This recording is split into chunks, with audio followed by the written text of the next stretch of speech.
ಓಂ ಶಾಂತಿ. ಮುರಳಿಯ ದಿನಾಂಕ 16/6/2022.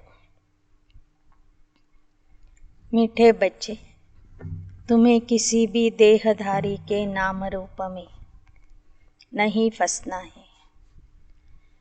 तुम अशरीरी बन बाप को याद करो तो आयु बढ़ेगी, ನಿರೋಗಿ ಬಂತೆ ಜಾಯೆಂಗೆ. ಮಧುರ ಮಕ್ಕಳೇ, ನೀವು ಯಾವುದೇ ದೇಹಧಾರಿಯ ನಾಮರೂಪಕ್ಕೆ ಸಿಲುಕಬಾರದು. ಅಶರೀರಿಯಾಗಿ ತಂದೆಯನ್ನು ನೆನಪು ಮಾಡಬೇಕು. ಆಗ ಆಯುಷ್ಯ ವೃದ್ಧಿ ಆಗುವುದು ಹಾಗೂ ನೀವು ನಿರೋಗಿ ಆಗುವಿರಿ. प्रश्न: सेंसिबल बच्चों की मुख्य निशानियाँ क्या होगी? सूक्ष्म बुद्धि ಮಕ್ಕಳ मुख्य लक्षणಗಳು ಏನಾಗಿರ್ತವೆ? जो सेंसिबल होंगे वह पहले स्वयं में धारणा कर फिर दूसरों को कराएंगे. बादल भरकर जाए वर्षा करेंगे. पढ़ाई के समय उबासी नहीं लेंगे. ब्राह्मणियों पर रिस्पॉन्सिबिलिटी है, यहाँ उन्हें ही लेकर आना जो रिफ्रेश होकर जाए फिर वर्षा करे. ವಿಚಾರವಂತರು ಬುದ್ಧಿವಂತರು ತಾವು ಧಾರಣೆ ಮಾಡಿಕೊಂಡು ಅನ್ಯರಿಗೂ ಧಾರಣೆ ಮಾಡಿಸ್ತಾರೆ. ಮಧುಬನಕ್ಕೆ ಬಂದು ಜ್ಞಾನ ಜಲವನ್ನು ಮೋಡಗಳಾಗಿ ತಮ್ಮಲ್ಲಿ ತುಂಬಿಕೊಂಡು ತಮ್ಮ ಸ್ಥಾನಕ್ಕೆ ಹೋದ ನಂತರ ಅದನ್ನು ಮಳೆಯ ರೂಪದಲ್ಲಿ ಸುರಿಸ್ತಾರೆ. ಅಂಥ ಮಕ್ಕಳು ಅಧ್ಯಯನದ ಸಮಯದಲ್ಲಿ ಮುರಳಿ ಕೇಳುವಾಗ ಯೋಗ ಮಾಡುವಾಗ ಆಕಳಿಸೋದಿಲ್ಲ, ನಿದ್ದೆ ಮಾಡೋದಿಲ್ಲ. ನಿಮಿತ್ತ ಶಿಕ್ಷಕಿಯರು ಇಂಥ ಮಕ್ಕಳನ್ನೇ ಮಧುಬನಕ್ಕೆ ಕರ್ಕೊಂಡು ಬರಬೇಕು. ಇದು ಅವರ ಜವಾಬ್ದಾರಿ ಆಗಿದೆ. ಯಾವ ಮಕ್ಕಳು ಮಧುಬನಕ್ಕೆ ಬಂದು ರಿಫ್ರೆಶ್ ಆಗಿ ಮತ್ತೆ ತಮ್ಮ ಊರಿಗೆ ಹೋಗಿ ಜ್ಞಾನ ಮಳೆಯನ್ನು ಸುರಿಸ್ತಾರೆ, ಅಂತಹ ಮಕ್ಕಳನ್ನು ಮಾತ್ರ ನಿಮಿತ್ತ ಬ್ರಾಹ್ಮಣಿಯರು ಮಧುಬನಕ್ಕೆ ಕರ್ಕೊಂಡು ಬರಬೇಕು. यहाँ वही आने चाहिए जो योग में अच्छी तरह रहकर वायुमंडल को पावरफुल बनाने में मदद करे, विघ्न न डाले. यहाँ आसपास बड़ी शांति रहनी चाहिए, कोई भी प्रकार का आवाज़ न हो. ಮಧುಬನಕ್ಕೆ ಯೋಗದಲ್ಲಿ ಇದ್ದು ವಾತಾವರಣವನ್ನು ಶಕ್ತಿಶಾಲಿ ಮಾಡುವಂತಹ ಮಕ್ಕಳೇ ಬರಬೇಕು. ಮಕ್ಕಳು ಯಾವುದೇ ರೀತಿಯ ವಿಘ್ನಗಳನ್ನು ಹಾಕಬಾರದು. ಇಲ್ಲಿ ಎಲ್ಲ ಕಡೆಗೂ ಶಾಂತಿಯ ವಾತಾವರಣ ಇರ್ತದೆ. ಅದೇ ಶಾಂತಿಯನ್ನು ಅವರು ಕಾಪಾಡಬೇಕು. ಯಾವುದೇ ಪ್ರಕಾರದ ಶಬ್ದ ಮಾಡಬಾರದು. ಅಂತಹ ಶಾಂತಿ ಪ್ರಿಯರು, ಯೋಗ ಪ್ರಿಯರು ವಾತಾವರಣವನ್ನು ಶಕ್ತಿಶಾಲಿಯನ್ನಾಗಿ ಮಾಡುವಂಥವರೇ ಮಧುಬನಕ್ಕೆ ಬರಬೇಕು. ಗೀತ್. ಓಂ ನಮೋ ಶಿವಾಯ. ಓಂ ನಮಃ ಶಿವಾಯ. ओम शांति का अर्थ समझाया है. बाप कहते आत्मा और परमात्मा शांत स्वरूप है. जैसे बाप वैसे बच्चे. तुम शांत स्वरूप हो तो बाप भी शांत स्वरूप है. बाहर में कोई शांति नहीं मिलती, यहाँ तो ರಾವಣ ರಾಜ್ಯ है. ಬಾಬಾ ಹೇಳ್ತಾರೆ, ಆತ್ಮಸ್ವರೂಪದಲ್ಲಿ ಇರುವುದರಿಂದ ನಿಮಗೆ ಶಾಂತಿಯ ಅನುಭವ ಆಗ್ತದೆ. ಏಕೆ ಅಂದರೆ ನೀವು ಶಾಂತಿಯ ಸ್ವರೂಪ ಆಗಿದ್ದೀರಿ. ಪರಮಾತ್ಮ ತಂದೆನೂ ಶಾಂತಿಯ ಸ್ವರೂಪ ಆಗಿದ್ದಾರೆ. ಇಂದು ಹೊರಗಿನ ಪ್ರಪಂಚದಲ್ಲಿ ಶಾಂತಿ ಸಿಗೋದಿಲ್ಲ, ಏಕೆಂದರೆ ಇಲ್ಲಿ ರಾವಣ राज्य ಇದೆ. इस समय सिर्फ तुम अपने बाप को याद करो, मैं इसमें विराजमान हूँ, जो मत देता हूँ उस पर चलो. ಈ ಸಮಯದಲ್ಲಿ ಮಕ್ಕಳಾದಂಥ ನೀವು ನನ್ನೊಬ್ಬನನ್ನೇ ನೆನಪು ಮಾಡಿರಿ. ನಾನು ಇವರ ದೇಹದಲ್ಲಿ ವಿರಾಜಮಾನ ಆಗಿದ್ದೇನೆ. ನಿಮಗೆ ಯಾವ ಮತ ಇವರ ಮೂಲಕ ಕೊಡ್ತಾ ಇದ್ದೀನಿ ಅದರಂತೆ ನೀವು ನಡೀರಿ.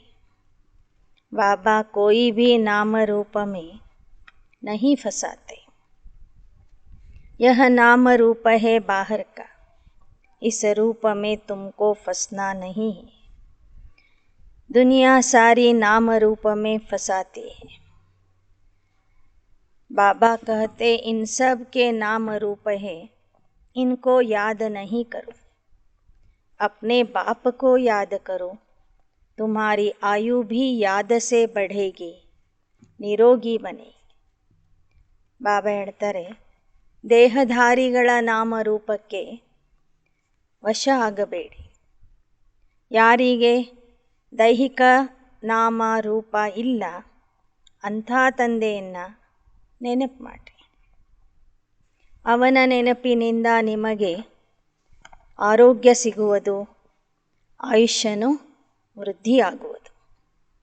लक्ष्मी-नारायण भी तुम्हारे जैसे थे, सिर्फ सजे सजाए. ऐसे नहीं कि कोई छत जितने लंबे चौड़े हैं. मनुष्य तो मनुष्य ही है. बाप कहते कोई भी देहधारी को याद नहीं करो, अपने को आत्मा समझो. यह शरीर तो छोड़ना है.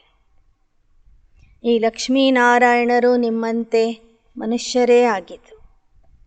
ಅವರೇನು ಛಾವಣಿಯಷ್ಟು ಉದ್ದಕ್ಕೆ ಇರಲಿಲ್ಲ, ಅಗಲನೂ ಇರಲಿಲ್ಲ. ಆದರೆ ಅವರಲ್ಲಿ ದೈವಿ ಗುಣಗಳು ಇದ್ದವು. ಈಗ ನೀವು ಯಾವುದೇ ದೇಹಧಾರಿಗಳನ್ನು ನೆನಪು ಮಾಡಬೇಡಿ. ಲಕ್ಷ್ಮೀನಾರಾಯಣ ಇತ್ಯಾದಿ ದೇವತೆಗಳನ್ನೂ ನೆನಪು ಮಾಡಬೇಡಿ. ನಿಮಗೆ ನೀವು ಆತ್ಮ ಅಂತ ತಿಳ್ಕೊಳ್ಳಿ. ಈ ದೇಹ ಬಿಟ್ಟು ಹೋಗಬೇಕಾಗಿದೆ ಅಂತ ನೆನ್ಪಿಟ್ಕೊಳ್ಳಿ. ಕಭಿ ಗಫಲತ್ ನಹೀ ಕರೋ, ವಿಕರ್ಮೋं का बोझा सिर पर बहुत है, बहुत भारी बोझा है. सिवाय एक बाप की याद के कम नहीं हो सकता. ಮೊದಲನೇದು ನೀವು ಆತ್ಮ ಆಗ್ರಿ. ನಿಮಗೆ ನೀವು ಆತ್ಮ ಅಂತ ತಿಳ್ಕೊಳ್ಳಿ. ಎರಡನೇದು ಸಂಗಮ ಯುಗದಲ್ಲಿ ಯಾವುದೇ ಕಾರಣದಿಂದ ಪಾಪಕರ್ಮ ಮಾಡಬೇಡಿ. ಈಗಾಗಲೇ ಪಾಪದ ಭಾರ ನಿಮ್ಮ ತಲೆಯ ಮೇಲೆ ಇದೆ. ಅದು ತಂದೆಯ ನೆನಪಿನಿಂದ ಮಾತ್ರ ಕಡಿಮೆ ಆಗ್ತದೆ. सबसे ऊंच जो पावन बनते हैं वही फिर सबसे पतित बनते. इसमें वंडर नहीं खाना है, अपने को देखना है. ಎಲ್ಲರಕ್ಕಿಂತ ಉನ್ನತ ಮತ್ತು ಸಂಪೂರ್ಣ ಪವಿತ್ರ ಯಾರಾಗ್ತಾರೆ ಅವರೇ ಕೊನೆಗೆ ಎಲ್ಲರಕ್ಕಿಂತ ಪತಿತ ಮತ್ತು ಅಧೋಗತಿಗೆ ಬರ್ತಾರೆ. बाप को बहुत याद करना, जितना हो सके याद करना. इसमें वंडर नहीं खाना. ಯಾರು ಉನ್ನತ ಸ್ಥಾನದಲ್ಲಿ ಇರ್ತಾರೆ ಅವರೇ ಪೂರ್ಣ ಅಧೋಗತಿಗೆ ಬರ್ತಾರೆ, ಪತಿತ ಆಗ್ತಾರೆ ಎಂಬ ವಿಚಾರದ ಬಗ್ಗೆ ಆಶ್ಚರ್ಯ ಪಡಬೇಡಿ. ಕೇವಲ ಆ ತಂದೆಯನ್ನು ನೆನಪು ಮಾಡಿ. इतना प्यारा बाप, उनको उठते बैठते याद करो. लव फिर भी बाप की तरफ जाना चाहिए. भक्त पुकारते हैं पतित पावन आओ, परंतु हड्डी लव नहीं रहता है. ಬಾಬಾ ಹೇಳ್ತಾರೆ, ನಿಮ್ಮ ಸಂಪೂರ್ಣ ಪ್ರೀತಿ ತಂದೆಯ ಕಡೆಗೆ ಇರಬೇಕು. ಭಕ್ತರು ಕರೀತಾರೆ, ಹೇ ಪತಿತ ಪಾವನ ಬಾ ಅಂತ. ಆದರೆ ಅವರಿಗೆ ಸಂಪೂರ್ಣ ಪ್ರೀತಿ ಪರಮಾತ್ಮನ ಮೇಲೆ ಇರೋದಿಲ್ಲ. ಲವ್ ಫಿರ್ भी अपने पति बच्चों से रहता है. सिर्फ कहते पतित पावन आओ. ಭಕ್ತರು ಹಾಡುವಾಗ ಮಾತ್ರ ಹೇ ಪತಿತ ಪಾವನ ಬಾ ಅಂತ ಕರೀತಾರೆ. ನಿನ್ನ ಪ್ರೇಮದ ಒಂದು ಹನಿಗಾಗಿ ಕಾಯ್ತಾ ಇದ್ದೀವಿ ಅಂತ ಹೇಳ್ತಾರೆ. ಆದರೆ ಅವರ ಸಂಪೂರ್ಣ ಪ್ರೀತಿ ಪರಮಾತ್ಮನ ಮೇಲೆ ಇರೋದಿಲ್ಲ. ಅವರಿಗೆ ತಮ್ಮ ಪತಿ ಮಕ್ಕಳ ಮೇಲೆ ಪ್ರೀತಿ ಇರ್ತದೆ. अब बाप कहते मैं कल्प कल्प के संगम पर आता हूँ. गाया हुआ है रुद्र ज्ञान यज्ञ. कृष्ण यज्ञ तो है नहीं, वह फिर उस नाम रूप देश काल के सिवाय यहाँ आ न सके. नेहरू उस रूप में, उस पोजीशन में फिर कल्प के बाद ही आएंगे. वैसे श्री कृष्ण भी सत्य युग में आएंगे. ಇದು ರುದ್ರ ಜ್ಞಾನ ಯಜ್ಞ ಆಗಿದೆ. ಇದು ಕೃಷ್ಣ ಯಜ್ಞ ಅಲ್ಲ. ಕೃಷ್ಣ ಸತ್ಯಯುಗದ ರಾಜಕುಮಾರ. ಅದೇ ನಾಮ ರೂಪ ದೇಶ ಕಾಲ ಅದೇ ವೇಷ ಧರಿಸಿ ಸತ್ಯಯುಗದಲ್ಲಿ ಮಾತ್ರ ಅವನು ಬರ್ತಾನೆ. ಬೇರೆ ಯುಗದಲ್ಲಿ ಅವನ ನಾಮ ರೂಪ ದೇಶ ವೇಷ ಎಲ್ಲ ಬದಲಾಗ್ತದೆ. ನೆಹರು ಅವರು ಈ ಯುಗದಲ್ಲಿ ಭಾರತದಲ್ಲಿ ಯಾವ ಸ್ಥಾನಮಾನದಲ್ಲಿ ಇದ್ದರೂ ಅದೇ ಸ್ಥಾನಮಾನ ಅದೇ ದೇಹ ಮತ್ತೆ ಮುಂದಿನ ಕಲ್ಪದಲ್ಲಿನೇ ಪಡ್ಕೊಳ್ತಾರೆ. ಒಮ್ಮೆ ಒಂದು ಪಾತ್ರ ಒಂದು ನಾಮ ರೂಪ ದೇಶ ವೇಷ ಧರಿಸಿ ಮಾಡಿದ್ದು ಮತ್ತೊಂದು ಜನ್ಮದಲ್ಲಿ ಅದೇ ಥರ ಇರೋದಿಲ್ಲ. इस यज्ञ का नाम रुद्र ज्ञान यज्ञ है.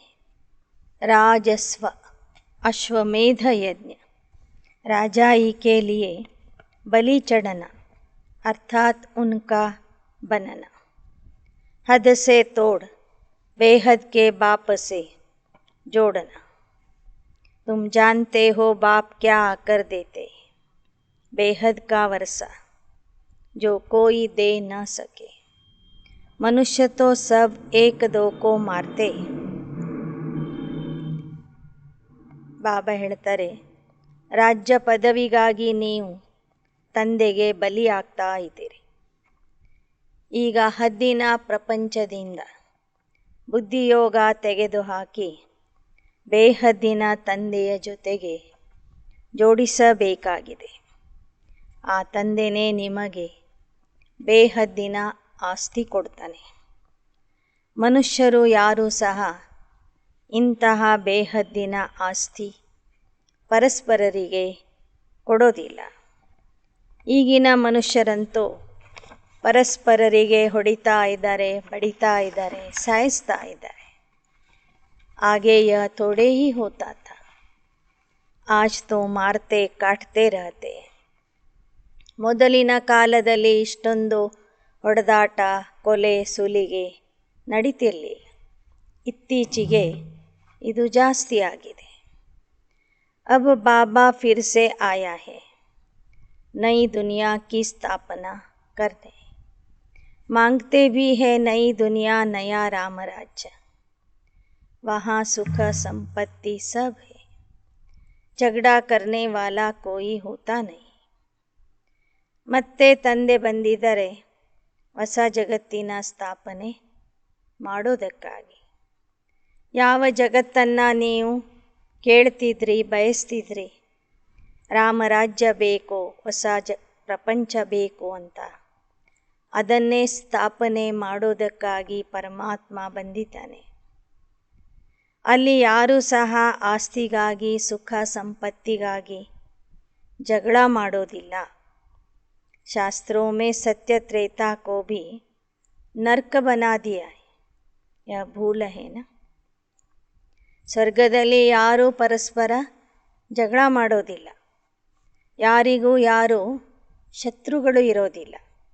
ಆದರೆ ಶಾಸ್ತ್ರ ಪುರಾಣಗಳಲ್ಲಿ ಸತ್ಯ ತ್ರೇತಾಯುಗದಲ್ಲೂ ಸಹ ಅಸುರರನ್ನು ತೋರಿಸಿದ್ದಾರೆ. ಅಂದರೆ ಸತ್ಯ ತ್ರೇತಾಯುಗದಲ್ಲಿಯೂ ಸಹ ನರ್ಕದ ದೃಶ್ಯಗಳನ್ನು ತೋರಿಸಿದ್ದಾರೆ.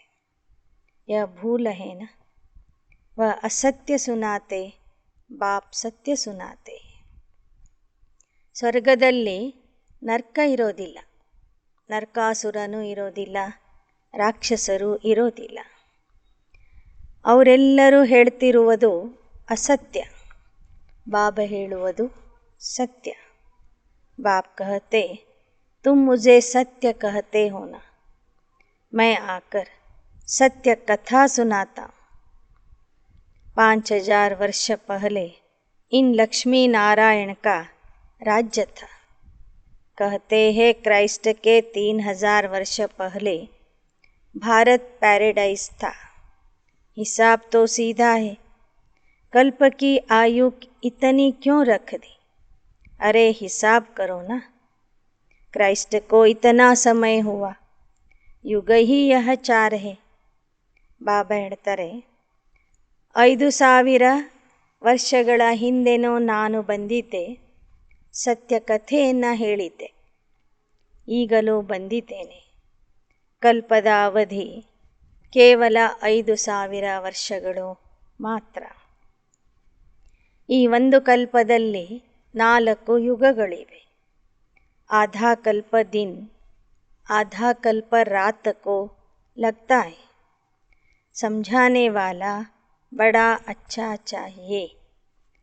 ಸೃಷ್ಟಿಚಕ್ರದ ಬಗ್ಗೆ ಹೇಳುವಂಥವರು ಬಹಳ ಬುದ್ಧಿವಂತಿಕೆಯಿಂದ, ಒಳ್ಳೆಯ ರೀತಿಯಿಂದ ಜ್ಞಾನ ಹೇಳಬೇಕು.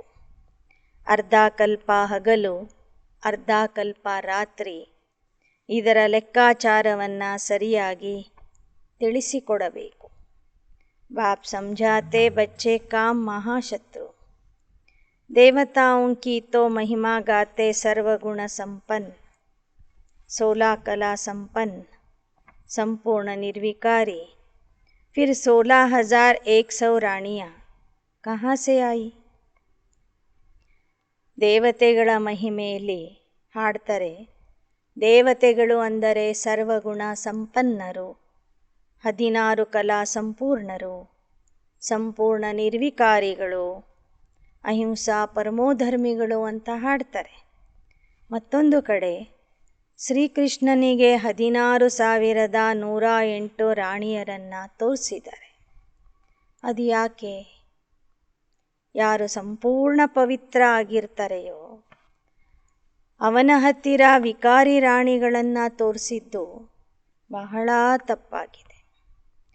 ಕೃಷ್ಣನಿಗೆ ಮದುವೆ ಆದ ನಂತರ ಒಬ್ಬಳೇ ರಾಣಿ ಇರ್ತಾಳೆ, ಅವಳೇ ಲಕ್ಷ್ಮಿ.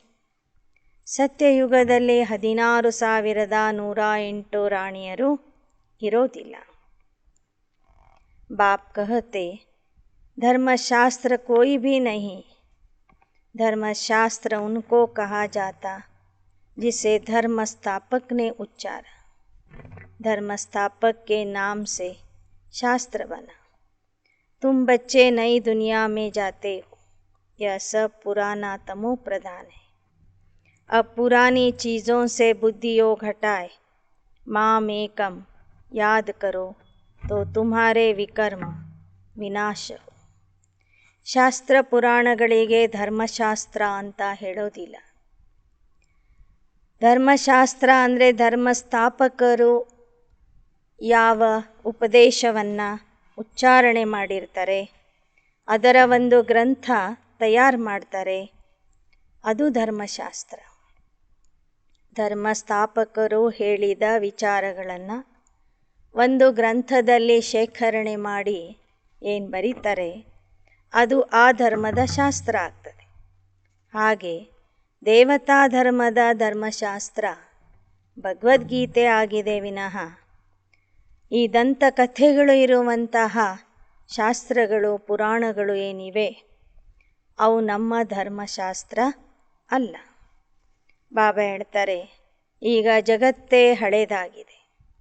ಹಳೆ ವಸ್ತುಗಳಿಂದ ಹಳೆ ಪ್ರಪಂಚದಿಂದ ಬುದ್ಧಿಯೋಗವನ್ನು ತೆಗೆದುಹಾಕ್ರಿ. ಗಫಲತ್ ಕರ್ತೆ ಹೋ तो बाबा समझते इनकी तकदीर ही ऐसी है.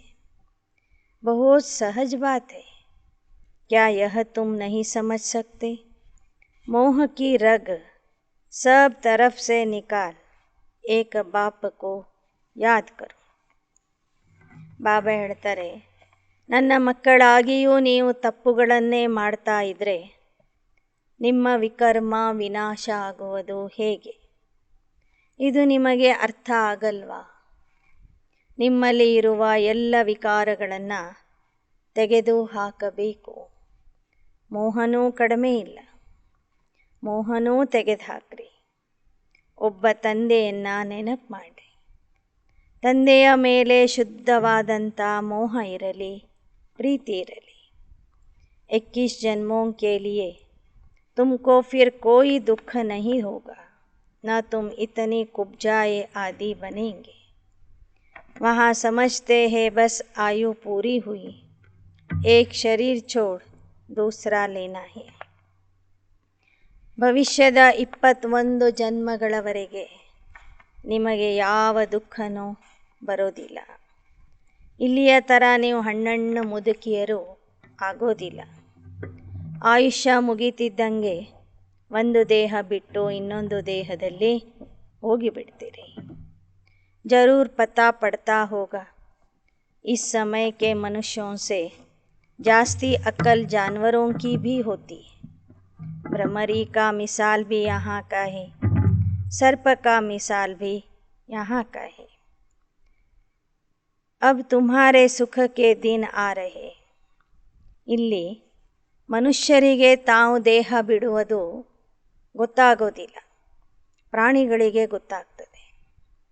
ಭ್ರಮರಿಯ ಉದಾಹರಣೆ, ಸರ್ಪದ ಉದಾಹರಣೆ ಇಲ್ಲಿಯ ಉದಾಹರಣೆಗಳು ಆಗಿವೆ. ಸತ್ಯಯುಗದಲ್ಲಿ ಮಾತ್ರ ಮನುಷ್ಯರಿಗೆ ಗೊತ್ತಾಗ್ತದೆ ದೇಹ ಬಿಟ್ಟು ಮತ್ತೊಂದು ದೇಹದಲ್ಲಿ ಹೋಗುವ ಸಮಯ ಬಂದಿದೆ ಅಂತ. ಸ್ವ ಇಚ್ಛೆಯಿಂದ ಖುಷಿ ಖುಷಿಯಿಂದ ದೇಹ ಬಿಡ್ತಾರೆ. ಈಗ ಭವಿಷ್ಯದಲ್ಲಿ ಸುಖದ ದಿನಗಳು ಬರಲಿವೆ. ಬಚ್ಚಿಯಾँ कहती हम पवित्र रहते हैं इसलिए मार बहुत खानी पड़ती है. हाँ बच्चे, कुछ तो सहन करना ही है. ಮಾತೆಯರು ಹೇಳ್ತಾರಂತೆ, ಬಾಬಾ ನಾವು ಪವಿತ್ರವಾಗಿ ಇರ್ತೀವಿ ಅಂತ ಹೇಳಿದರೆ ಸಾಕು, ನಮಗೆ ಬಹಳಷ್ಟು ಕಷ್ಟ ಕೊಡ್ತಾರೆ, ಹೊಡಿತಾರೆ, ಹಿಂಸೆ ಮಾಡ್ತಾರೆ. ಬಾಬಾ ಹೇಳ್ತಾರೆ, ಸ್ವಲ್ಪ ಆದರೂ ಸಹನೆ ಮಾಡಬೇಕಲ್ವ. अबलाओं पर अत्याचार गाए हुए, अत्याचार करेंगे तब तो पाप का घड़ा भरेगा. ಅಬಲೆಯರ ಮೇಲೆ ಅತ್ಯಾಚಾರಗಳು ನಡೀತವೆ.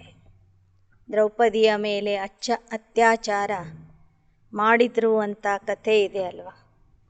ಅತ್ಯಾಚಾರ ಮಾಡಿದಾಗಲೇ ಪಾಪದ ಕೊಡ ತುಂಬುತ್ತದೆ. रुद्र ज्ञान यज्ञ में विघ्न तो बहुत पड़ेंगे. अबलाओं पर अत्याचार होंगे, यह भी शास्त्रों में गायन है. बच्चियाँ कहती बाबा आज से 5000 वर्ष पहले आपसे मिले थे, स्वर्ग का वर्षा लिया था, महारानी बने थे. तो बाबा कहते हाँ बच्ची इतना पुरुषार्थ करना होगा. ಮಾತೆಯರು ಹೇಳ್ತಾರೆ, ಬಾಬಾ ಹಿಂದಿನ ಕಲ್ಪದಲ್ಲಿ ಇದೇ ಥರ ನಾವು ನಿನ್ನ ಮಕ್ಕಳಾಗಿದ್ವಿ, ಸ್ವರ್ಗದ ಆಸ್ತಿಯನ್ನು ಪಡ್ಕೊಂಡಿದ್ವಿ, ಮಹಾರಾಣಿಯಾಗಿದ್ವಿ. ಆಗ ಬಾಬಾ ಹೇಳ್ತಾರೆ, ಮತ್ತೆ ಈ ಕಲ್ಪದಲ್ಲಿ ಅದೇ ಥರದ ಪುರುಷಾರ್ಥ ಮಾಡಬೇಕು. याद शिव बाबा को करना है, इनको नहीं, यह गुरु नहीं है, इनके कान भी सुनते हैं, वह तुम्हारा बाप टीचर सद्गुरु है, इन द्वारा सीख कर औरों को सिखलाते हैं. ಈ ಬ್ರಹ್ಮ ತಂದೆಯನ್ನ ನೀವು ನೆನಪು ಮಾಡಬಾರದು. ಇವರು ನಿಮ್ಮ ಗುರುನೂ ಅಲ್ಲ. ನೀವು ಹೇಗೆ ಬಾಬನ ಮುರಳಿಯನ್ನು ಕೇಳ್ತೀರಿ, ಹಾಗೆ ಬ್ರಹ್ಮ ಬಾಬವರು ಸಹ ಮಕ್ಕಳಿಗೆ ಮುರಳಿ ಹೇಳುವಾಗ ತಾವು ಅದನ್ನು ಕೇಳಿಸ್ಕೋತಾರೆ. ನಮಗೆ ತಂದೆ ಗುರು ಶಿಕ್ಷಕ ಆದವನು ಶಿವಬಾಬಾ. ಬ್ರಹ್ಮ ತಂದೆಯೂ ಸಹ ಅವರಿಂದ ಕಲಿತು ಎಲ್ಲ ಮಕ್ಕಳಿಗೂ ಕಲಿಸ್ತಾ ಇದ್ದಾರೆ. ಸಭಿ ಕಾ ಬಾಪ್ ತೋ ವಹ ಏಕ ಹೈ, उस बेहद के बाप को याद करना है. विष्णु व ब्रह्मा को थोड़े ही पतियों का पति कहेंगे. ಎಲ್ಲರಿಗೂ ಶಿಕ್ಷಣ ಕೊಡೋರು ಶಿವಬಾಬಾ ಆಗಿದ್ದಾರೆ. ಅವನನ್ನೇ ನಾವು ನೆನಪು ಮಾಡಬೇಕು. ವಿಷ್ಣು ಅಥವಾ ಬ್ರಹ್ಮ ಪತಿಯರ ಪತಿ ಆಗಿಲ್ಲ. ಶಿವಬಾಬಾ ಕೋ पतियों का पति कहा जाता है. पतियरा पति ಅಂತ ಹೇಳಲಾಗ್ತದೆ. तो क्यों नहीं उनको पकड़े. तुम सब पहले मूल वतन अपने पियर घर जाएंगे, फिर ससुर घर में आना है. ನೀವೆಲ್ಲರೂ ಅವನನ್ನೇ ಹಿಡ್ಕೊಂಡು ಮೊದಲು ನಿಮ್ಮ ಮನೆಗೆ ಹೋಗ್ತೀರಿ, ಪರಮಧಾಮಕ್ಕೆ ಹೋಗ್ತೀರಿ. ನಂತರ ಅತ್ತೆ ಮನೆಯಲ್ಲಿ ಅಥವಾ ಗಂಡನ ಮನೆಗೆ ಬರ್ತೀರಿ.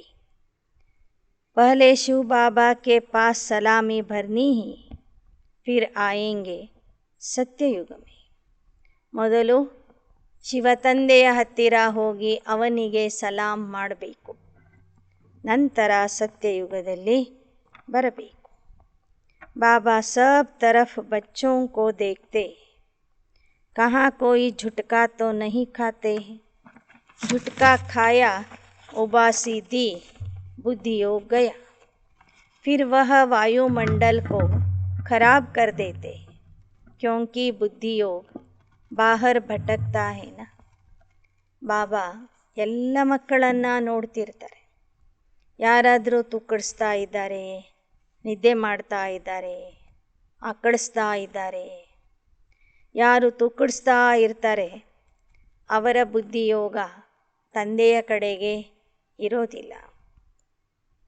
ಅಂಥ ಮಕ್ಕಳು ವಾತಾವರಣವನ್ನು ಕೆಡಿಸಿಬಿಡ್ತಾರೆ.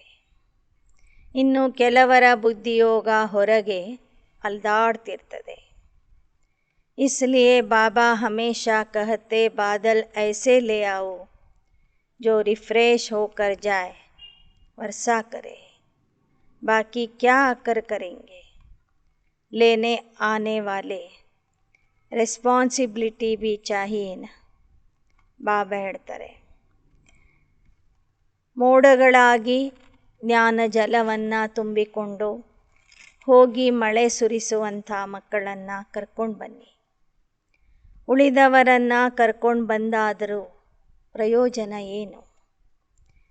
ಈ ಥರ ಕರ್ಕೊಂಡು ಬರುವಂಥವರ ಮೇಲೆ ಜವಾಬ್ದಾರಿ ಇದೆ ಅಂತ ಹೇಳ್ತಾರೆ ಬಾಬಾ.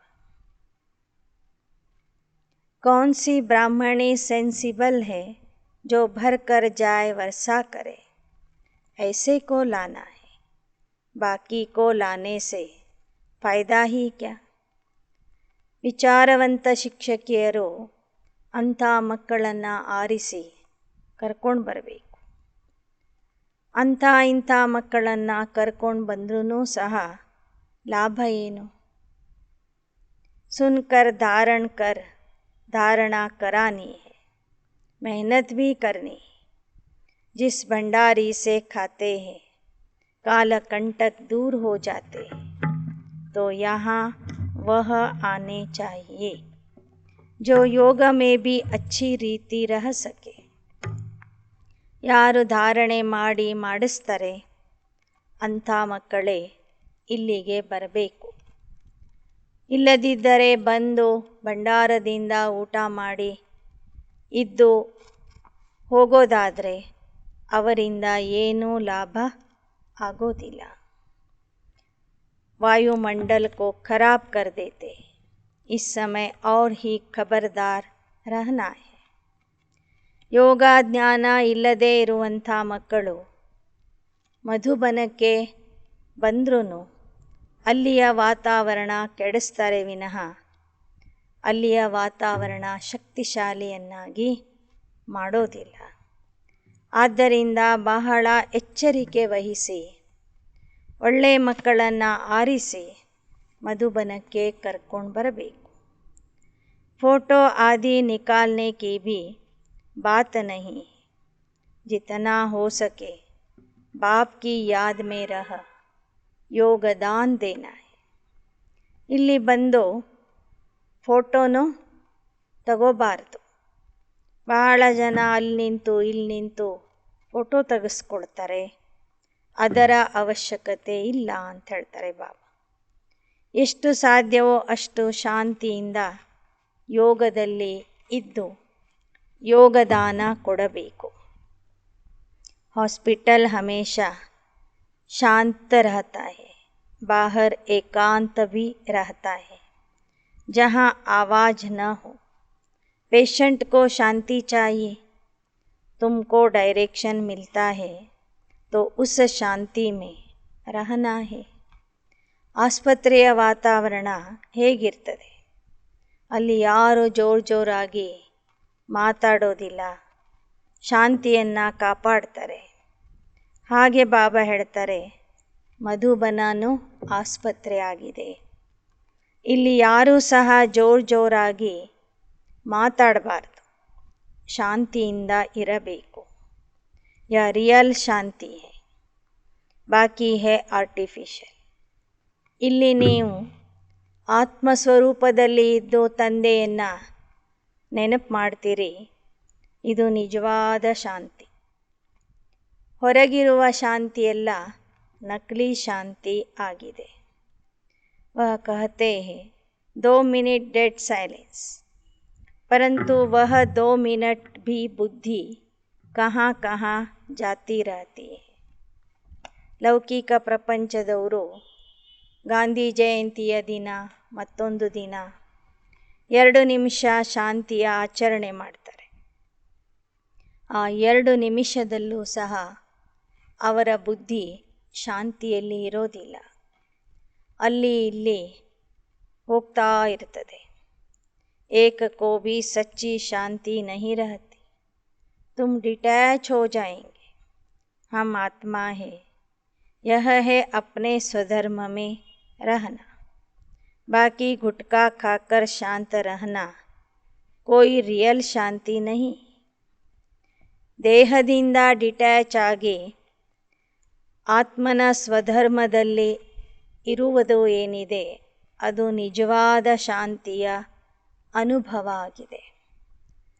ತೂಕಡಿಸೋದ್ರಿಂದ ನಿದ್ದೆ ಮಾಡೋದ್ರಿಂದ ಯಾವ ಶಾಂತಿಯನ್ನು ಅನುಭವ ಮಾಡ್ತೀರಿ ಅದು ನಿಜವಾದ ಶಾಂತಿ ಅಲ್ಲ. कहते 3 मिनट साइलेंस, अशरीरी भव. ऐसे और कोई की ताकत नहीं जो कह सके. ಬಾಬಾ ಒಮ್ಮೊಮ್ಮೆ ಸಭೆಯ ಮಧ್ಯದಲ್ಲಿನೇ ಹೇಳ್ತಾರೆ, ಮಕ್ಕಳೇ 3 ನಿಮಿಷ ಅಶರೀರಿಯಾಗಿ ಕೂತ್ಕೊಳ್ಳಿ, ಸಂಪೂರ್ಣ ಶಾಂತಿಯ ಅನುಭವ ಮಾಡಿ, ದೇಹದಿಂದ ಭಿನ್ನ ಆಗ್ರಿ.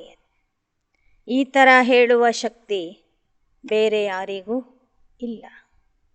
बाप के महावाक्य है, लाडले बच्चों मुझे याद करो तो जन्म जन्मांतर के पाप कट जाएंगे, नहीं तो पद भ्रष्ट होंगे और सजाएं भी खानी पड़ेगी. शिव बाबा के डायरेक्शन पर न चलने से कल्याण नहीं होगा. डायरेक्शन पर चलने से ही कल्याण है. बाप को सदैव याद करना है. ತಂದೆಯ ಆದೇಶದಿಂದ ಆದೇಶದಂತೆ ನಡೆಯೋದ್ರಲ್ಲಿನೇ ಕಲ್ಯಾಣ ಇದೆ. ಆದ್ದರಿಂದ ತಂದೆಗೆ ಸದಾ ನೆನಪು ಮಾಡ್ತಾ ಇರಬೇಕು, ಅವನ ಆಜ್ಞೆಗಳನ್ನು ಪಾಲಿಸ್ತಾ ಇರಬೇಕು. ಮೋಸ್ಟ್ ಸ್ವೀಟ್ ಬಾಪ್ ಕೋ ಜಿತನಾ ಹೋ ಸಕೆ ಯಾದ್ ಕರ್ನಾ ಹೇ. ಅತಿ ಮಧುರವಾದಂತಹ ಮಧುರಾತಿ ಮಧುರ ತಂದೆಯನ್ನು ಎಷ್ಟು ಸಾಧ್ಯವೋ ಅಷ್ಟು ನೆನಪು ಮಾಡ್ತಾ ಇರಬೇಕು. स्टूडेंट को अपने टीचर की इज्जत रखने के लिए बहुत ख्याल रखना होता है. बहुत स्टूडेंट पास नहीं हो तो टीचर को इजाफा नहीं मिलता है. यहाँ कृपा व आशीर्वाद की बात नहीं. हर एक को अपने ऊपर कृपा व आशीर्वाद करनी. स्टूडेंट अपने ऊपर कृपा करते हैं, मेहनत करते हैं. यह भी पढ़ाई है. ವಿದ್ಯಾರ್ಥಿಗಳು ಶಿಕ್ಷಕರ ಗೌರವವನ್ನು ಹೆಚ್ಚಿಸ್ತಾರೆ. ಹೆಚ್ಚಿನ ವಿದ್ಯಾರ್ಥಿಗಳು ಪಾಸ್ ಆಗಲಿಲ್ಲ ಅಂದರೆ ಶಿಕ್ಷಕರ ಹೆಸರು ಕೆಡ್ತದೆ. ಇಲ್ಲಿ ನಮ್ಮ ಶಿಕ್ಷಕ ಆಶೀರ್ವಾದ ಅಥವಾ ಕೃಪೆಯಿಂದ ಮಕ್ಕಳನ್ನು ಪಾಸ್ ಮಾಡೋದಿಲ್ಲ. ಮಕ್ಕಳು ತಮ್ಮ ಮೇಲೆ ತಾವೇ ಆಶೀರ್ವಾದ ಮಾಡ್ಕೋಬೇಕು. ಅಂದರೆ ಹೆಚ್ಚಿನ ರೀತಿಯಲ್ಲಿ ಅಭ್ಯಾಸ ಮಾಡಬೇಕು.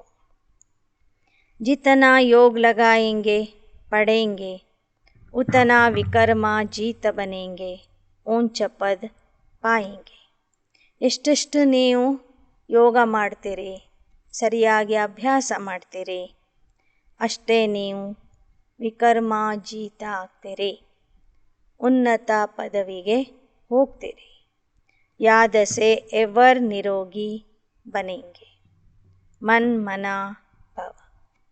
ನೆನಪಿನಿಂದ ನೀವು ಸದಾ ನಿರೋಗಿ ಆಗಿಬಿಡ್ತೀರಿ. ಮನ್ ಮನಾ ಭವ. ऐसे कृष्ण थोड़े ही कह सकेंगे. ಮನ್ಮನಾ ಭವದ ಆದೇಶ ಶ್ರೀಕೃಷ್ಣ ಕೊಡೋದಿಲ್ಲ. ನಿರಾಕಾರ ತಂದೆನೇ ಹೇಳ್ತಾರೆ, ಮನ್ಮನಾ ಭವ, ವಿದೇಹಿ ಬನು.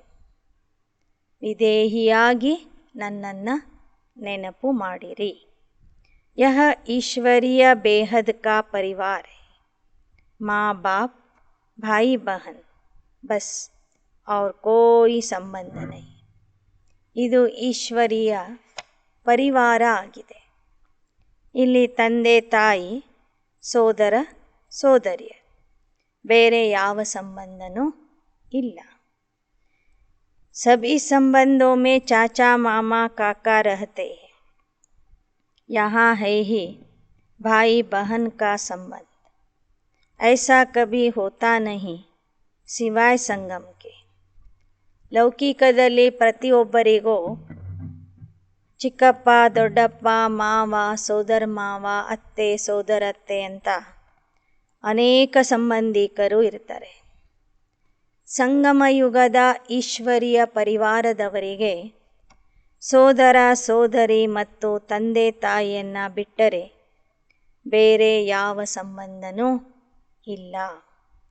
जबकि हम माता पिता से वर्षा लेते, सुख घनेरे लेते, रावण राज्य में दुख घनेरे है. जितना जो पुरुषार्थ करता वह कल्प कल्प के लिए सिद्ध हो जाता है. ಇಲ್ಲಿ ಮಾತಾಪಿತಾ ತಂದೆಯಿಂದ ನಾವು ಸ್ವರ್ಗದ ಆಸ್ತಿಯನ್ನು ಪಡ್ಕೊಳ್ತಾ ಇದ್ದೀವಿ. ಅಪಾರವಾದ ಸುಖವನ್ನು ಪಡ್ಕೊಳ್ತಾ ಇದ್ದೀವಿ. ರಾವಣ ರಾಜ್ಯದಲ್ಲಿ ಅಪಾರ ದುಃಖ ಇದೆ. ನಾವೆಷ್ಟೆಷ್ಟು ಪುರುಷಾರ್ಥ ಮಾಡ್ತೀವೋ ಅದೇ ಪುರುಷಾರ್ಥ ಕಲ್ಪಕಲ್ಪಕ್ಕೂ ಕಾಯಂ ಆಗಿಬಿಡ್ತದೆ. ಪ್ರಾಪ್ತಿ ಬಹುತ್ ಭಾರಿ है. जो करोड़पति पदमपति है उनका सब पैसा मिट्टी में मिल जाना है. ಇಲ್ಲಿ ನಮಗೆ ಪ್ರಾಪ್ತಿ ಸಾಕಷ್ಟು ಇದೆ. ಇಲ್ಲಿಯ ಕೋಟ್ಯಾಧೀಶರು ಲಕ್ಷಾಧೀಶರ ಹಣ ಎಲ್ಲ ಮಣ್ಣು ಪಾಲು ಆಗಲಿದೆ. थोड़ी लड़ाई लगने दो, फिर देखना क्या होता है, ಬಾಕಿ ಕಹಾನಿ ಹೇ ತುಮ್ ಬಚ್ಚೋಂ ಕಿ. ಸ್ವಲ್ಪ ಯುದ್ಧ ಅಥವಾ ವಿನಾಶ ಪ್ರಾರಂಭ ಆಗಲಿ, ನೋಡಿ ಆಗ ಜನರ ಸ್ಥಿತಿ ಏನಾಗುವುದು ಅಂತ. ಇನ್ನು ಭಕ್ತಿಯ ಎಲ್ಲ ಕಥೆಗಳು ನಮ್ಮ ಕಥೆಗಳು ಆಗಿವೆ. ಸಚ್ಚಿ ಕಹಾನಿ ಸುನ್ಕರ್ ತುಮ್ ಸಚ್ಖಂಡ್ ಕೆ ಮಾಲಿಕ್ ಬಂತೆ ಹೋ, ಯಹ ತೋ ಪಕ್ಕಾ ನಿಶ್ಚಯ ಹೇ ನ. ಸತ್ಯ ಕಥೆಯನ್ನು ಕೇಳಿ ನಾವು ಸತ್ಯಖಂಡದ ಮಾಲೀಕ ಆಗ್ತಾ ಇದ್ದೀವಿ. ಈ ನಿಶ್ಚಯ ನಿಮ್ಮಲ್ಲಿ ಪಕ್ಕಾ ಇದೆ ಅಲ್ವಾ. ನಿಶ್ಚಯ ಬಿಗರ್ ಯಹಾ कोई आ नहीं सकता. तुम बच्चों को कोई गफलत नहीं करनी चाहिए. बाप से पूरा वर्षा लेना है, जैसे मम्मा बाबा ले रहे हैं. ನೀವು ಮಕ್ಕಳು ಯಾವತ್ತೂ ಸಂಗಮ ಯುಗದಲ್ಲಿ ತಪ್ಪು ಮಾಡಬಾರದು, ಪಾಪ ಮಾಡಬಾರದು. ತಂದೆಯಿಂದ ಸಂಪೂರ್ಣ ಆಸ್ತಿಯನ್ನು ಪಡ್ಕೋಬೇಕು. ಹೇಗೆ ಮಮ್ಮ ಬಾಬಾ ಪಡ್ಕೊಂಡಿದ್ದಾರೆ, ಹಾಗೆ ನೀವು ಮಕ್ಕಳು ಸಹ ಅವರಂತೆ ಪುರುಷಾರ್ಥ ಮಾಡಿ ಅವರ ಸಮಾನ ಆಸ್ತಿಯನ್ನು ಪಡ್ಕೋಬೇಕು. मीठे मीठे सिकिलदे बच्चों प्रति माता पिता बाप दादा का याद प्यार और गुड मॉर्निंग. रूहानी बाप की रूहानी बच्चों को नमस्ते. रूहानी बच्चों की रूहानी बाप दादा को याद प्यार गुड मॉर्निंग और नमस्ते नमस्ते नमस्ते. धारणा के लिए मुख्य सार. शरीर से डिटैच हो स्वधर्म में स्थित रहने का अभ्यास करना है. जितना हो सके मोस्ट बिलेवेड बाप को याद करना है. ಶರೀರದಿಂದ ಭಿನ್ನ ಆಗಿ ನಿಮ್ಮ ಸ್ವಧರ್ಮದಲ್ಲಿ ಸ್ಥಿತ ಆಗಲಿಕ್ಕೆ ಅಭ್ಯಾಸ ಮಾಡಬೇಕು. ಎಷ್ಟು ಸಾಧ್ಯವೋ ಅಷ್ಟು ಅತಿ ಪ್ರೀತಿಯ ತಂದೆಯನ್ನು ನೆನಪು ಮಾಡಬೇಕು. ಮೋಹ ಕಿ ರಗ್ ಸಬ್ ತರಫ್ ಸೆ ನಿಕಾಲ್ ದೇನಿ ಹೇ.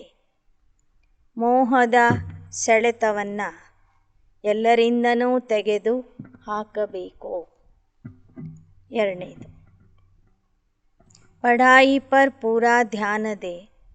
अपने ऊपर आपे ही कृपा व आशीर्वाद करनी है. बुद्धि योग हद से तोड़ बेहद से जोड़ना है. बाप का बनकर बाप पर पूरा पूरा बलि चढ़ना है. ವಿದ್ಯಾಭ್ಯಾಸದ ಕಡೆಗೆ ಸಂಪೂರ್ಣ ಗಮನ ಕೊಡಬೇಕು. ತಮ್ಮ ಮೇಲೆ ತಾವೇ ಕೃಪೆ ಅಥವಾ ಆಶೀರ್ವಾದ ಮಾಡ್ಕೋಬೇಕು.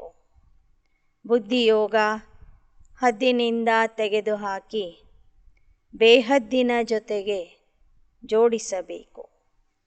ತಂದೆಯ ಮಗುವಾಗಿ ತಂದೆಗೆ ಸಂಪೂರ್ಣ ಬಲಿಯಾಗಬೇಕು, अर्पणे ಆಗಬೇಕು. वरदान. सदा सत्य के संग द्वारा कमजोरियों को समाप्त करने वाले सहज योगी सहज ज्ञानी भव. ಸದಾ ಸತ್ಯ ತಂದೆಯ ಸಂಗದಿಂದ ದುರ್ಬಲತೆಗಳನ್ನು ಸಮಾಪ್ತಿ ಮಾಡಿ ಸಹಜ ಯೋಗಿ ಆಗುವಂತಹ सहज ज्ञानी आत्मा आगिरी. कोई भी कमजोरी तब आती है जब सत्य के संग से किनारा हो जाता और दूसरा संग लग जाता है. इसलिए भक्ति में कहते हैं सदा सत्संग में रहो. ಯಾವುದೇ ದುರ್ಬಲತೆ ಬರುವುದಕ್ಕೆ ಕಾರಣ ಸತ್ಯ ತಂದೆಯ ಸಂಗದಿಂದ ದೂರ ಹೋಗುವುದು. ತಂದೆಯಿಂದ ದೂರ ಹೋದಾಗ ಅನ್ಯರ ಸಂಗದ ಪ್ರಭಾವ ಆತ್ಮನ ಮೇಲೆ ಆಗಿಬಿಡ್ತದೆ. ಅದಕ್ಕಾಗಿ ಭಕ್ತಿ ಮಾರ್ಗದಲ್ಲೂ ಸಹ ಹೇಳ್ತಾರೆ, ಸದಾ ಸತ್ಸಂಗದಲ್ಲಿ ಇರಬೇಕು ಅಂತ. सत्संग अर्थात सदा सत्य बाप के संग में रहना। आप सबके लिए सत्य बाप का संग अति सहज है, क्योंकि समीप का संबंध है। तो सदा सत्संग में रह कमजोरियों को समाप्त करने वाले सहज योगी सहज ज्ञानी बनो। ಮಕ್ಕಳಿಗೆ ಸತ್ಯ ತಂದೆಯ ಸಂಗ ಮಾಡುವುದು ಅತಿ ಸಹಜ ಆಗಿದೆ. ಯಾಕೆ ಅಂದರೆ ಆ ಸತ್ಯ ತಂದೆಯ ಜೊತೆಗೆ ಮಕ್ಕಳಿಗೆ ಸಮೀಪದ ಸಂಬಂಧ ಇದೆ.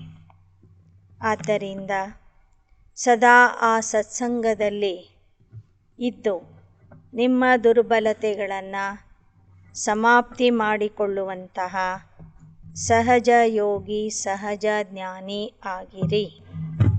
श्लोगन: सदा प्रसन्न रहना है तो प्रशंसा सुनने की इच्छा का त्याग कर दो। ಸದಾ ಪ್ರಸನ್ನ ಆಗಿ ಇರುವುದಾದರೆ ಪ್ರಶಂಸೆಯನ್ನು ಕೇಳುವ ಇಚ್ಛೆ ಏನಿದೆ ಆ ಇಚ್ಛೆಯನ್ನು ತ್ಯಾಗ ಮಾಡಿರಿ. ಪ್ರಶಂಸೆ ಕೇಳುವ ಇಚ್ಛೆಯನ್ನು ತ್ಯಾಗ ಮಾಡಿರಿ, ಆಗ ಸದಾ ಪ್ರಸನ್ನ ಚಿತ್ತ ಆಗಿ ಇರುವಿರಿ. मातेश्वरी जी के अनमोल महावाक्य मुक्ति और जीवन मुक्ति की स्टेज. ಮಾತೇಶ್ವರಿಯವರು ಮುಕ್ತಿ ಮತ್ತು ಜೀವನ್ಮುಕ್ತಿಯ ಸ್ಥಿತಿಯ ಬಗ್ಗೆ ಹೇಳ್ತಾ ಇದ್ದಾರೆ. दोनों स्टेज अपनी अपनी। जब हम मुक्ति कहते तो मुक्ति का अर्थ है आत्मा शरीर के पार्ट से मुक्त। गोया आत्मा का शरीर सहित इस सृष्टि पर पार्ट नहीं। आत्मा का मनुष्य हस्ती में पार्ट नहीं, अर्थात आत्मा निराकारी दुनिया में है, सुख दुख से न्यारी है। इसको ही ಮುಕ್ತ ಸ್ಟೇಜ್ कहते हैं. ಮುಕ್ತಿ ಎಂದರೆ ಶರೀರದ ಪಾತ್ರದಿಂದ ಮುಕ್ತ ಆಗೋದು, ಸೃಷ್ಟಿ ನಾಟಕದಲ್ಲಿ ಮಾಡುವ ಪಾತ್ರದಿಂದ ಮುಕ್ತ ಆಗುವುದು, ನಿರಾಕಾರಿ ಲೋಕದಲ್ಲಿ ಸುಖ ದುಃಖದಿಂದ ನಿರ್ಲಿಪ್ತತೆಯ ಅನುಭವ ಮಾಡೋದು. ಆತ್ಮ कर्म बंधन से मुक्त है, अर्थात शरीर के पार्टधारी होते भी कर्म बंधन से न्यारी है, तो उसे जीवन मुक्त पद कहते. ಆದರೆ ಸೃಷ್ಟಿ ನಾಟಕದಲ್ಲಿ ಪಾತ್ರ ಮಾಡ್ತಿದ್ರೂ ಸಹ ಯಾವ ಆತ್ಮರು ಕರ್ಮ ಬಂಧನದಿಂದ ಮುಕ್ತ ಆಗಿರ್ತಾರೆ ಆ ಕರ್ಮ ಬಂಧನ ಮುಕ್ತ ಸ್ಥಿತಿಗೆ ಜೀವನ ಮುಕ್ತ ಸ್ಥಿತಿ ಅಂತ ಹೇಳಲಾಗ್ತದೆ. हमारी देवताई प्रारब्ध जीवन मुक्ति की।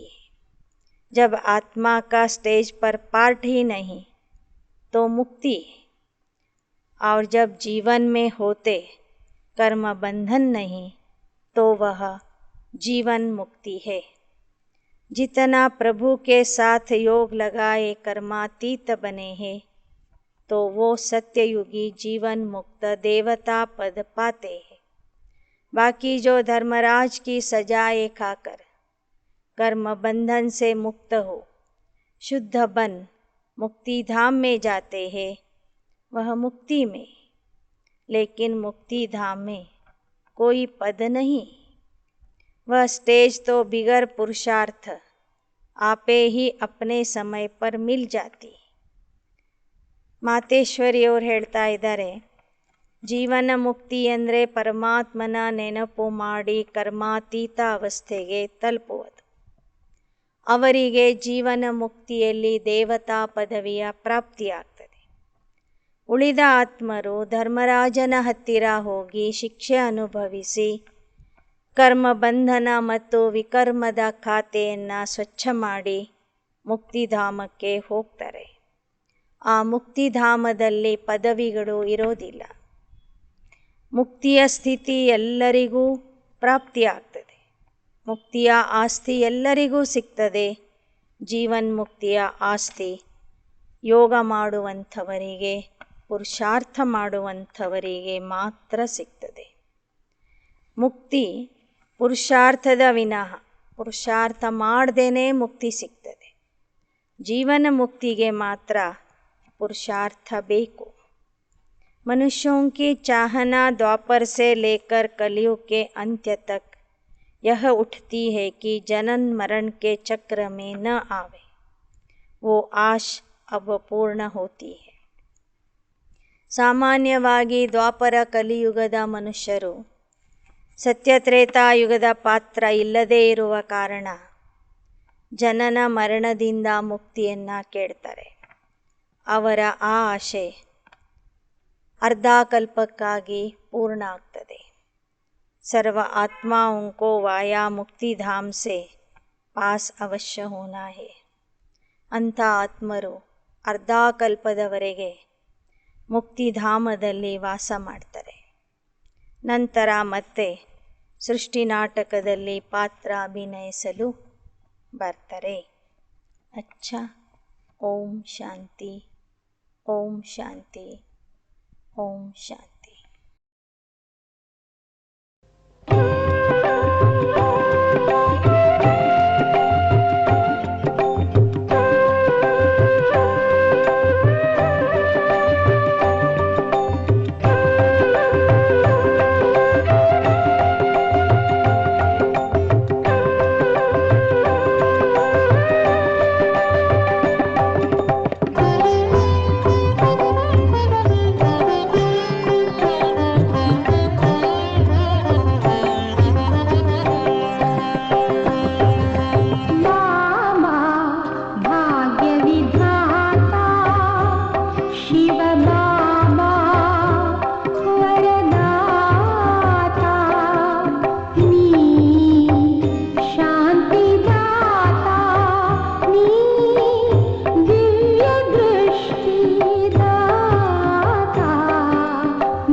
मन